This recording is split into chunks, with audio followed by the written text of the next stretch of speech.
Halo, sahabat-sahabat semua Sana HS Channel. Apa kabar nih semuanya nih? Semoga selalu dalam keadaan sehat ya. Amin, amin ya rabbal alamin. Oke ya, jumpa lagi dengan saya ya. Pada video kali ini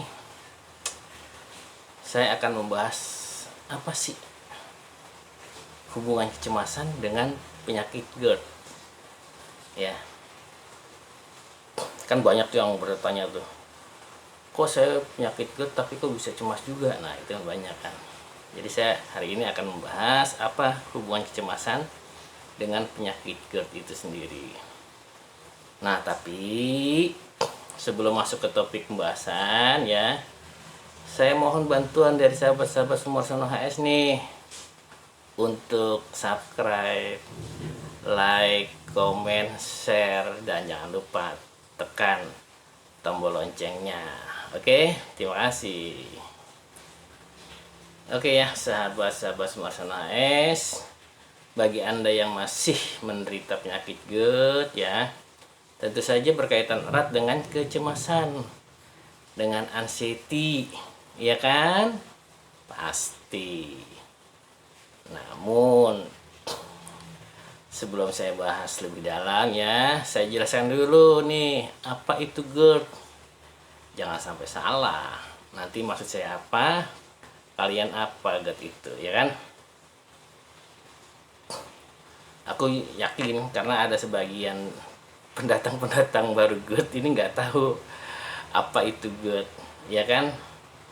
Jadi GERD itu adalah gastroesophageal reflux disease atau terjadinya peningkatan produksi asam lambung gitu dan naik ke arah kerongkongan atau naik ke atas, disebabkan karena lemahnya dari klep antara lambung dan kerongkongan atau esofagus itu sendiri gitu ya.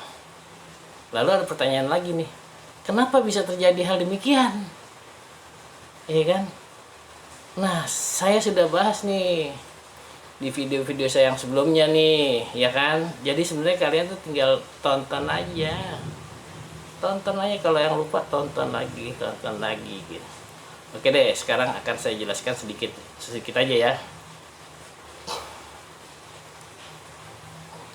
Jadi GERD itu ya mungkin disebabkan karena faktor makanan ya. Makanan yang mengandung kafein contohnya, makanan yang berminyak, makanan yang pedas-pedas dan sebagainya. Atau mungkin juga karena Anda telat makan, atau jadwal makan Anda mungkin yang berantakan, atau Anda makan terlalu cepat. Karena apa Anda makan terlalu cepat? Bisa juga karena Anda terlalu sibuk bekerja sehingga Anda diuber dengan deadline ya. Jadi Anda makan 2 kunyahan langsung ditelan, tidak bagus bos buat pencernaan. Kalau udah itu pencernaan kita terganggu, ujung-ujungnya apa? Ujung-ujungnya kita cemas karena asam lambung kita meningkat, jadi stres dah kita dah, ya kan?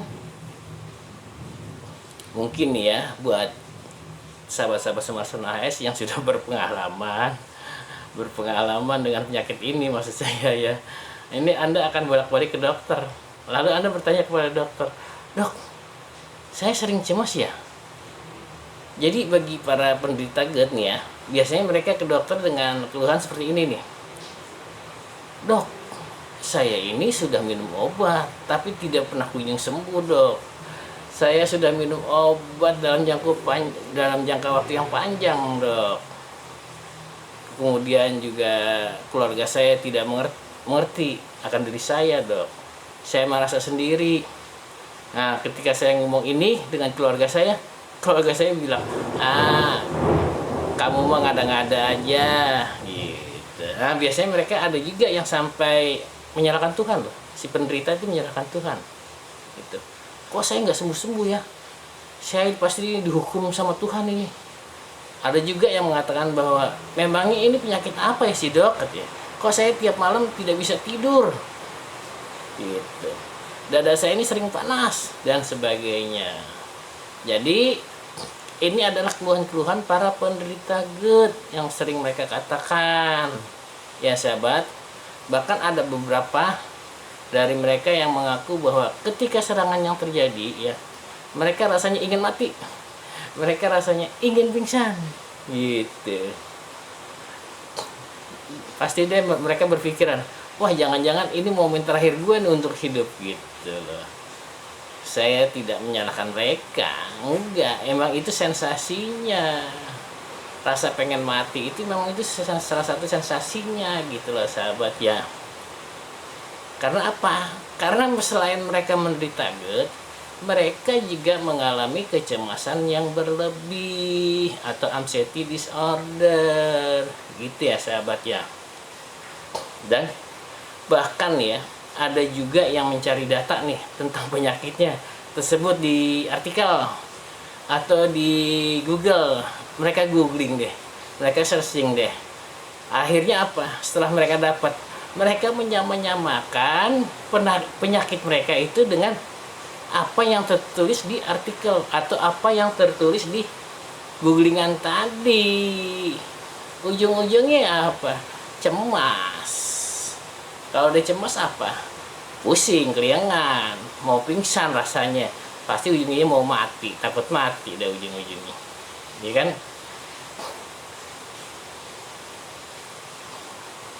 Terus apa sih yang Anda lakukan jika sudah terjadi hal demikian? Saya tanya, apa yang lo lakuin terusnya? Kalau lo udah searching, lo udah googling, apa? Sensasi udah pernah keluar itu. Oke ya, saya berikan contoh nih. Ini ada ceritanya nih, satu penderita, yaitu seorang pelajar. Katakanlah mahasiswa gitu ya. Dan setelah saya bertanya, kenapa kamu kok selalu cemas? Keluhan-keluhan kamu apa sih? Saya bertanya gitu ya. Terus dia bilang gini, sakitnya itu di sini nih, gitu ya, di daerah ulu hati katanya. Saya tanya lagi, sering sakit seperti itu gak? Iya, katanya gitu. Saya sakit seperti ini nih ketika mau menghadapi ujian mas, katanya. Jadi setiap mau ujian ya, saya biasanya sakit mah. Nah loh, jadi ya yang sebenarnya terjadi adalah mungkin bukan salah makan atau habis makan atau apalah gitu. Ternyata sakitnya ini ya disebabkan oleh pikirannya yang terlalu cemas mau ujian gitu. Dan setelah saya bongkar setelah saya tanya-tanya ya, ternyata ya karena ujian yang dihadapinya itu tuh gurunya tuh atau dosennya itu benar-benar killer. Soal-soal yang dibahas ya, yang ditanyakan itu tidak ada di buku materinya gitu. Udah pacar kacir dia, mikirnya terlalu jauh deh. Timbullah marah. Akhirnya kan gue bercandain tuh sama si yang penderita tadi nih. Lo mikirin ujian? Emangnya ujian pernah mikirin lo? Ngapain lo pikirin ujian? Ujian aja nggak pernah mikirin, lo ketawa deh malah. Nah gini dong gue bilang, mendingan lo ketawa, jadi nggak stres, jadi nggak kena mah lo gitu. Makanya hidup ini harus sersan, serius tapi santai gitu bos. Oke? Jadi ya sebenarnya tuh ketika Anda tegang, ketika Anda stres, bisa gak Anda belajar dengan baik? Pasti jawabannya tidak bisa. Makanya dokter IGD akan memberikan obat untuk menetralkan asam lambungnya. Terus apakah cemasnya bisa hilang setelah dikasih obat penetral asam lambung? Ya tergantung si anak tersebut. Tapi kalau cemasnya cuma tahapnya seperti ini ya, dan tidak terlalu mengganggu, ya sudah, tidak apa-apa gitu loh. Tetapi ketika cemasnya sudah berlebihan, sampai mengganggu tidurnya, sampai mengganggu aktivitasnya, maka saya sarankan Anda pergi ke dokter jiwa atau pergi ke psikiater gitu, atau bisa juga ya Anda pergi ke ini hipnoterapi gitu, ya kan? Oke, nah dalam video ini ya saya akan memberikan tip-tipnya deh, biar kalian bisa minimal bisa terhindar, minimal bisa tahu gitu lah langkah-langkah apa yang harus kalian lakukan, ya kan? Jadi ini tip ini akan saya berikan untuk mereka yang menderita penyakit GERD dan kecemasan. Yaitu tip yang pertama nih yang perlu Anda lakukan adalah Anda harus tahu dulu bahwa cemas dapat menguras energi Anda. Cemas dapat menguras energi Anda. Ingat di video sebelumnya, sebelum ini, ya kan? Saya pernah bilang, cemas adalah salah satu faktor yang bisa menguras energi kalian. Jadi saat Anda cemas ya, kalori dalam tubuh Anda, vitamin, protein, karbohidrat, semuanya makanan tadi yang Anda makan ya akan cepat sekali terbakar dan menguras energi Anda. Jadi ingat, cemas itu juga Anda kalau berpikir yang berlebihan itu juga bisa cemas gitu loh. Jadi pikirlah sesuatu yang perlu Anda pikirkan. Jadi tidak perlu berpikir sesuatu yang memang tidak perlu Anda pikirkan atau bukan menjadi tugas Anda. Itu nggak usah dipikirin gitu loh. Contohnya nih gini nih. Anda menanam pohon singkong. Tugas Anda menanam, menyirami, memberi pupuk, dan memelihara.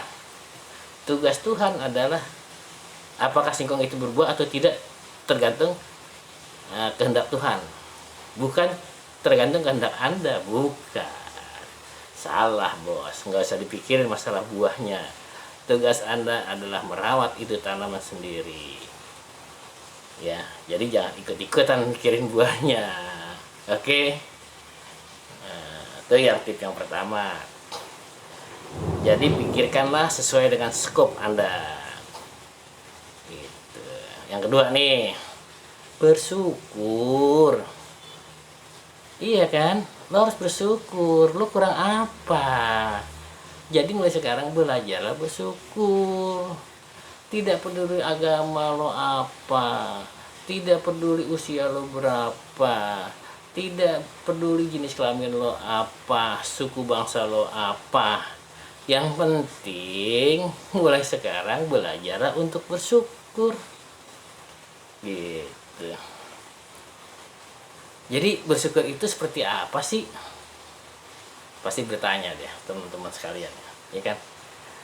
Bersyukur itu seperti ini, fokuslah dengan apa yang Anda punya. Jangan fokus dengan apa yang Anda tidak punya. Gitu. Kalau Anda fokus kepada hal-hal yang tidak Anda punya, misalnya tetangga Anda punya helikopter, Anda belum, Anda berpikir deh, wah si A tuh punya helikopter, gue belum. Nah itu salah. Jadi fokuslah dengan apa yang Anda punya. Jangan fokus dengan apa yang Anda belum punya. Gitu ya. Nih saya berikan contoh. Mungkin Anda bilang, kenapa saya sakit GERD? Saya tidak bisa bahagia. Saya tidak bisa senyum.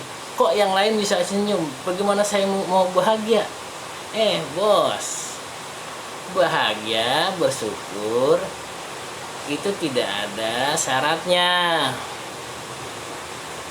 Sekarang saya tanya, apakah cuma Anda di dunia ini yang merasa sakit, yang merasa paling menderita? Ayo, jawab. Pasti kan enggak kan? Jadi sebenarnya ya masih banyak orang lain di sana yang mungkin cacat ya, maaf ya, mungkin tidak punya tangan, mungkin tidak punya kaki, mungkin juga penglihatannya juga tidak baik, tetapi mereka masih bisa tersenyum sayang, mereka masih bisa tertawa kawan, iya kan? mereka masih bisa bahagia karena mereka bisa bersyukur. Bahagia itu tanpa syarat, sahabat. Ya, jangan kamu bisa bahagia kalau kamu sudah kaya. Salah. Salah. Bahagia itu tidak punya syarat, gitu ya. Mungkin Anda hanya fokus dengan penyakit Anda. Jadi Anda lupa bersyukur. Ya kan? Oke, kalau begitu ya. Saya akan berikan tugas nih untuk Anda nih yang masih memiliki masalah GERD ya.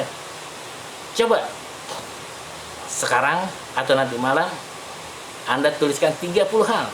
30 sampai 50 hal deh yang bisa Anda syukuri. Dan 50 hal itu tersebut Anda baca setiap pagi dan malam hari. Misalnya gini. Alhamdulillah saya bersyukur bahwa saya pagi ini masih bisa bangun dengan segar. Alhamdulillah saya masih bisa menghirup udara dengan segar. Alhamdulillah saya masih bisa berjalan. Alhamdulillah saya masih bisa melihat, dan seterusnya dan seterusnya dan seterusnya. Oke ya. Kemudian tip yang selanjutnya nih ya adalah Anda harus melakukan aktivitas fisik atau olahraga yang Anda sukai. Di video kemarin juga udah pernah saya katakan, olahraga dengan kesadaran Anda sendiri ya, bukan olahraga dengan terpaksa. Lakukanlah olahraga sesuai kemampuan dan kesenangan Anda. Kalian bisa berolahraga dengan berjalan kaki santai, dengan bersepeda santai. Intinya Anda berolahraga dengan rasa senang dan sesuai dengan kekuatan Anda gitu ya sahabat ya. Tip yang selanjutnya nih, coba kurangi deh makanan-makanan yang mengandung minyak tinggi seperti gorengan-gorengan, kerupuk tuh, jajanan di luaran, juga santan-santanan ya kan, juga makanan-makanan yang pedas, makanan-makanan yang asam. Nah itu semua tuh makanan yang dapat memicu atau memperparah lambung Anda atau GERD Anda. Lalu makanlah makanan yang bergizi, yang mengandung karbohidrat, yang mengandung protein, yang mengandung multivitamin dan mineral, yang dapat memperbaiki kondisi pencernaan Anda termasuk lambung Anda ya sahabat ya. Terus nih ada nih ya yang bertanya nih, Mas, apakah saya boleh tambah obat-obatan herbal atau suplemen-suplemen di luar obat medis yang saya konsumsi? Begini ya, sahabat-sahabat Sumarsono HS, obat medis itu, obat-obatan sakit mah itu ya sebenarnya dapat membantu Anda untuk mengurangi atau menetralkan asam lambung. Supaya apa? Supaya mah Anda tidak terlalu perih gitu. Tadi untuk memperbaiki kondisi lambung Anda juga harus makan makanan yang bergizi. Mungkin Anda bisa menambahkan suplemen ke dalam makanan Anda, terutama ya yang mengandung vitamin B kompleks, contohnya vitamin D, omega 3, atau minum yogurt ya untuk pencernaan Anda. Itu bagus sekali ya. Nah nih langkah yang terakhir deh, saya kasih nih langkah terakhir untuk GERD atau mahnya. Anda harus konsultasikan ke dokter spesialis gitu. Sedangkan untuk kecemasannya ya, bisa Anda pergi ke psikiater atau hipnoterapi ya.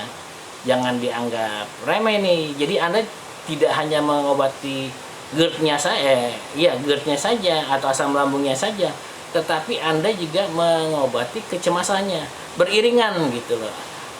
Asam lambung diobati, cemasnya diobati gitu ya.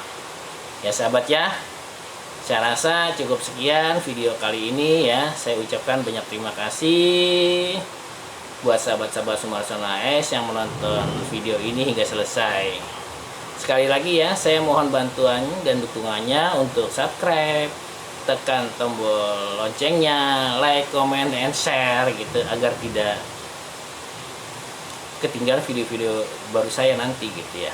Makanya tekan loncengnya gitu ya. Oke ya. Wassalam, bye bye.